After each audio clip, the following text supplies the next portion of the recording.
Hi Internet, it's finally time to do a walkthrough of my desk setup. It has definitely taken a few years to get it to this point. My Instagram friends have been requesting this for some time, so let's get into the nitty-gritty of it. I switched to this chair from an old IKEA one a few years ago, and it's really held up since then. I picked this style for the neutral color and design because I am definitely not a fan of the usual gaming chairs. Now, I wanted my PC to sit on my desk and face out to the left side, so we had to build it differently. We had to invert it basically. Well, if you were directly above him, how could you see him? Because I was inverted. It was a little finicky to source the parts. It was really worth it, and Teddy, my husband, did an amazing job putting it together for me because I couldn't have done that, and I love how clean it looks. If you're interested in a full breakdown of the parts, I will leave a link in the description. This year I moved to a 3-monitor setup, and that might be overkill for some people, but it actually has worked really great for me.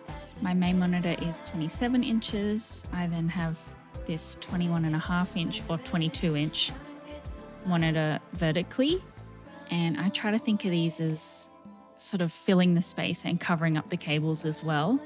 And the newest addition is the Corsair Xeneon Edge, which, now this sounds ridiculous, but it is the truth. I have always had this annoying gap under my main monitor, and it has always bugged me, and I've always put things there so that you can't see through back to the cables, and that is almost the main reason that I bought this monitor. The things I don't like about it are the widget app, which I don't use, and the software does conflict with a lot of other programs. But it has turned out to be actually so much more useful than I had anticipated. So it was worth the money for me, but definitely not a necessity in my life. As for keyboards, while I have accumulated quite a collection, I always come back to this one by Keyboom. It has never caused me any problems. Here is the scary part that I never show anybody. I use this monitor bar light mainly just for filming content, and then I have my 2 Philips Hue light bars, which are amazing, highly recommended, and my speaker is the Sonos Ray soundbar. Personally, I think that underneath the desk is my favorite part. So instead of a desk with legs, I have actually just bought a desk top from Desky, and it sits on top of a Kallax unit, an IKEA drawer set, and then my bookshelves on the right. That way, all of the cables are hidden. I don't need to do any cable management, and it gives me heaps more storage as well. And this has worked so well for us. Eddie has the same setup on his side.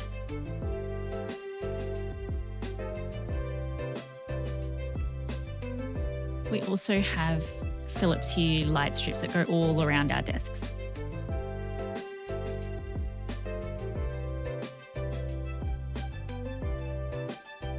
And on to the more fun parts. This was in a previous video. I'll link it down below if you want to see me set this shelf up. This was one of the newest bookshelves I added to the setup. It is a very thin comic storage shelf, from Amazon Japan, and I kept that for my Japanese manga. And the star of the show is, of course, my IKEA Billy bookcases. Luckily for me, the shelves are at the correct height where I could sit the desktop on the third shelf up, I think. And so the desk feels quite stable because of all of the weight's been distributed evenly. I used to just use these shelves for decor and keyboard storage and things like that. But at the beginning of this year, I decided to turn it into a manga library, and I don't know why I didn't do this sooner. It feels so much more like me. I love how it makes the setup look, and I like to think of my desk setup now as sort of a manga cafe vibe. Before I did this changeover and it was just decor items, I would get tired of it very quickly and change things up really often and just not feel at peace with it. But once I switched it to be the manga bookcase, it has really changed things and really rounded off my setup, and I am so happy with where it's at right now, and it's become my little world, really.